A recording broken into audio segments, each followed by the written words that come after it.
Welcome to SM news India. शुरू करने से पहले अगर आपने अभी तक सब्सक्राइब नहीं किया है तो कृपया सब्सक्राइब बटन और बेल आइकन दबाकर हमारे सभी नए वीडियो देखें।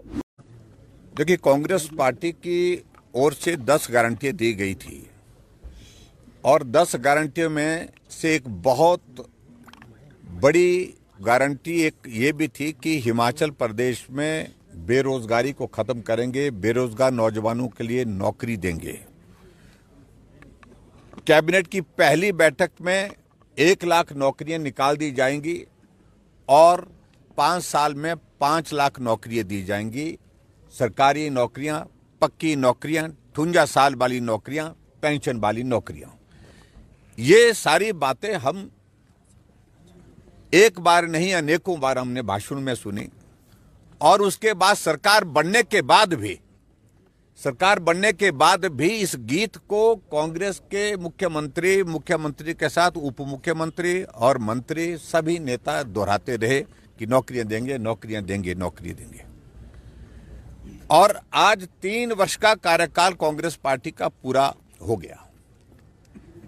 3 वर्ष के कार्यकाल में आपने इस बात को देखा होगा कि आउटसोर्स पर लगे हुए 10,000 से ज्यादा नौजवानों को नौकरी से निकाल करके घर भेज दिया गया।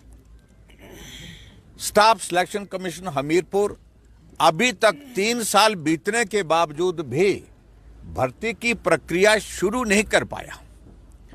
अभी तक हिमाचल प्रदेश में 3 साल के कार्यकाल में अगर नौकरियां नौजवानों को मिली हैं, वो नौकरियां हैं जो भारतीय जनता पार्टी की सरकार के दौरान पोस्टें क्रिएट की गई थी, बजट प्रोविजन किया गया था, सिलेक्शन का प्रोसेस शुरू किया गया था और उसके बाद उन नौजवानों को प्रोसेस के बाद नौकरी मिली।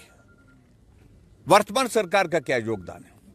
और यहां तक कि जो नौकरियों के लिए हमने प्रोसेस शुरू किया था, इंटरव्यू हुए थे, बहुत सारे अभी तक जो है उनका 3 साल का कार्यकाल बीतने के बावजूद भी अभी तक नौकरियां जो उनको नहीं मिल पाई है, उनके रिजल्ट नहीं निकल पाए।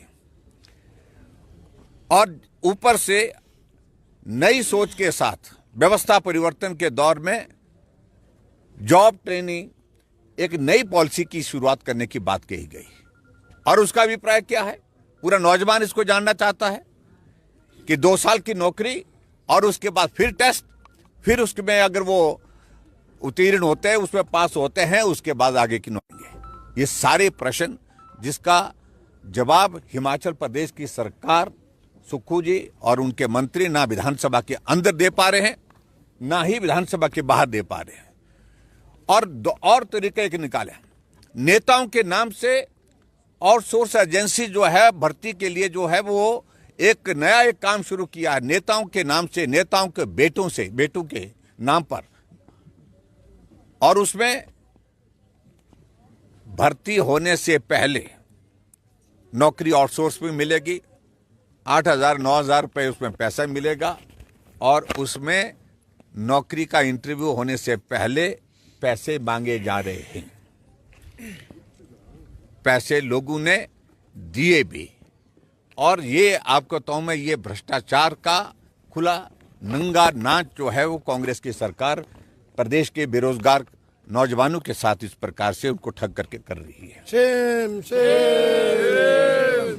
पुलिस की भर्ती हुई और उस पुलिस की भर्ती में जिन बच्चों ने, हमने नहीं, जो बच्चे एग्जाम देने के लिए एग्जामिनेशन सेंटर के अंदर थे, उन्होंने कहा कि मास चीटिंग हुई है, सीसीटीवी बंद कर दिए गए और नॉन ऑपरेशनल कर दिए गए और उसमें लिखित रूप से उन बच्चों ने शिकायत की है। लेकिन उस सारी चीज को धमकी दे करके, दबा करके उस भर्ती को कि भी ये भर्ती में गड़बड़ नहीं हुई है, ऐसा प्रयत्न करने की कोशिश सरकार की ओर से हो रही है। सही मायने में वो इंटरव्यू उसी वक्त रद्द होना चाहिए था, नए सिरे से इंटरव्यू की प्रोसेस होनी चाहिए थी। ये बाहर के लोग कोई आरोप नहीं लगा रहे थे, जो बच्चे एग्जाम दे रहे थे, मास कॉपिंग हुई है उसमें। इस तरह से बहुत सारे प्रश्न हिमाचल प्रदेश में वर्तमान में कांग्रेस की सरकार के ऊपर है और खासतौर से जो नौजवानों के लिए कहा था कि हम कॉर्पस फंड बनाएंगे, वो कहां गया? कितने बच्चों को उसमें लाभ मिला है? कितने को कितने नौजवानों को उसमें जो है अपने रोजगार और रोजगार के साथ साथ स्वावलंबन की दृष्टि से अपने पांव पर खड़े होने के लिए अपॉर्चुनिटीज दी। ये भी बहुत सारे प्रश्न हैं। कुल मिलाकर के हिमाचल प्रदेश में हमने जो हमारी सरकार में, जिसका जिक्र रणधीर जी अभी कर रहे थे, कि हमने कहा कि सरकारी नौकरी अगर सभी को हम नहीं दे सकते हैं, और संभव भी नहीं, किसी सरकार के लिए भी संभव नहीं है, तो ऐसी सूरत में अपने पांव पर स्वरोजगार का रास्ता क्या निकाल सकते। इसलिए मुख्यमंत्री स्वावलंबन योजना हमने चलाई, हजारों बच्चों ने उसका लाभ लिया और उसका पैसा बंद कर दिया गया, उस योजना को बंद कर दिया गया। इस तरह से 3 साल के कार्यकाल में हिमाचल प्रदेश का बेरोजगार पूरी तरह से निराश है, हताश है। नौकरियों पर पूर्ण रूप से एक तरह से प्रतिबंध लगा हुआ है, कोई नौकरी नहीं निकल रही है। और नौकरियां अगर देने की अगर बात आई तो आउटसोर्स पे कुछ लोगों को, आउटसोर्स के अलावा एक मित्र एक शब्द ऐसा निकाला है, और जिस मित्र के नाम से सारी भर्तियां शुरू हो रही है, चाहे वो वन मित्र है, चाहे वो मित्र है, आगे मालूम नहीं कौन कौन से मित्र होंगे, नियमित नहीं होंगे। और उसमें भी उनके लिए कोई पॉलिसी नहीं है, नियमित होंगे नहीं वो। इसलिए वो बच्चे यहाँ पर आकर के, यहाँ पर चाहे वो हमारे जल शक्ति विभाग के थे, चाहे वो हमारे पीडब्ल्यू डिपार्टमेंट के थे, वो बच्चे आए थे, उनको मिलने का समय नहीं दिया, बहुत मुश्किल से समय दिया, उनकी बात अनसुनी कर दी गई। उनके बारे में सोचना चाहिए। कुल मिलाकर के हमारा कहने का अभिप्राय यही है कि हिमाचल प्रदेश में बेरोजगारों के साथ बहुत बड़ी ठगी हुई है, और भारतीय जनता पार्टी की ओर से हमने आज अपना ये विषय आप सबके माध्यम से उन नौजवानों के बीच में पहुंचाने का हमने प्रयत्न किया है कि हम इस बात को सुनिश्चित करते हैं कि आने वाले समय में जब भारतीय जनता पार्टी की सरकार हिमाचल प्रदेश में बनेगी, भर्ती की प्रक्रिया तेजी से होगी, नौजवानों को रोजगार मिलेगा, स्थायी रोजगार मिलेगा, पक्का रोजगार मिलेगा। सर, मुख्यमंत्री कह रहे हैं कि 4000 से ज्यादा की संख्या होती है तो वेन्यू जोरावर क्यों, पुलिस ग्राउंड भी तो हो सकता है। देखिए, ऐसा है कि मुख्यमंत्री जी जो कह रहे हैं उनको इस बात को समझना चाहिए कि ग्राउंड उस दिन खुद अगर आ जाए देखने के लिए तो मालूम पड़ेगा। ग्राउंड तो छोटा पड़ेगा, लेकिन पूरी धर्मशाला छोटी पड़ने वाली है।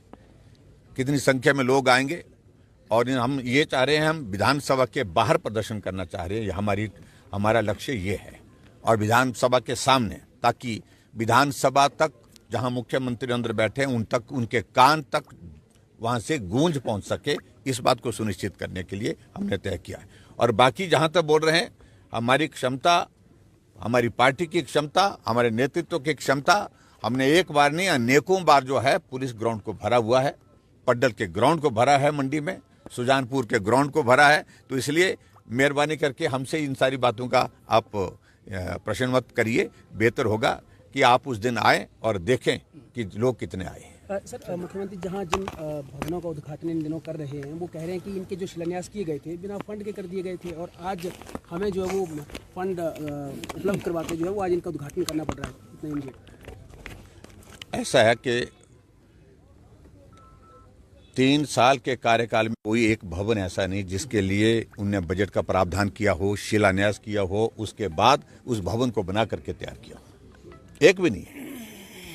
आज जो भी उद्घाटन हो रहे हैं वो उद्घाटन वो हो रहे हैं जिनका शिलान्यास भारतीय जनता पार्टी की सरकार ने किया था, बजट का प्रावधान किया था। आज वो भवन बन करके तैयार हुए और उसके बाद उनका फीता काट रहे हैं। और यहां तक के मुख्यमंत्री की स्थिति तो यह है, अगर जो उद्घाटन किए हुए भवन है उसमें भी अपना पट्टा लगाने के लिए होड़ लगी हुई है। बहुत जगह ऐसा किया गया कि उद्घाटन हो चुका है, लेकिन उद्घाटन करने के बाद शुभारंभ का पट्टा लगा दिया गया कि आज मुख्यमंत्री ने इस काम का इसमें जो है कर्मचारियों को बिठा करके वहां पर शुभारंभ किया। मतलब थोड़ी सी भी लज्जा होनी चाहिए मुख्यमंत्री जी को। एक भी भवन ऐसा बताएं जिसके लिए हमने बिना बजट के प्रावधान किया काम शुरू किया हो और आज उन्होंने बजट देकर के उसको पूरा किया। सरकार प्रक्रिया में होती है, काम करने के लिए जो बजट दिया था उस काम शुरू हुआ, काम आज पूरा हुआ है। और इस बात को लेकर के मुझे लगता है कि मुख्यमंत्री ना बोलें तो ज़्यादा अच्छा है, क्योंकि हिमाचल प्रदेश में इनके नाम के उद्घाटन के फट्टे में आप जा करके देखें मीडिया वालों से मेरा कि उसमें शिलान्यास किसने किया था, कब किया था। जयराम जी, आज स्कूल के बच्चों को यहाँ बुलाया गया है, तो अभी गेट पे जो पुलिस वाले थे उनके जेब में से जिसके व्हाइट रुमाल के दूसरा रंग का रुमाल था, उनके रुमाल निकला लेके जिसमें लाल रंग का भी किसी के पास था काला, तो इसको आप कैसे देखते हैं? नहीं, देखो मुझे जानकारी नहीं है, लेकिन मुझे लगता है कि बच्चे छोटे हैं, बहुत छोटे बच्चे हैं स्कूल के। ऐसा सोचना, ऐसा करना उचित नहीं है। बच्चे तो बच्चे हैं, चाहे वो मतलब विधानसभा की कार्यवाही देखने के लिए आए हैं, उनके सामान को निकालना तो मुझे नहीं लगता कि ये उचित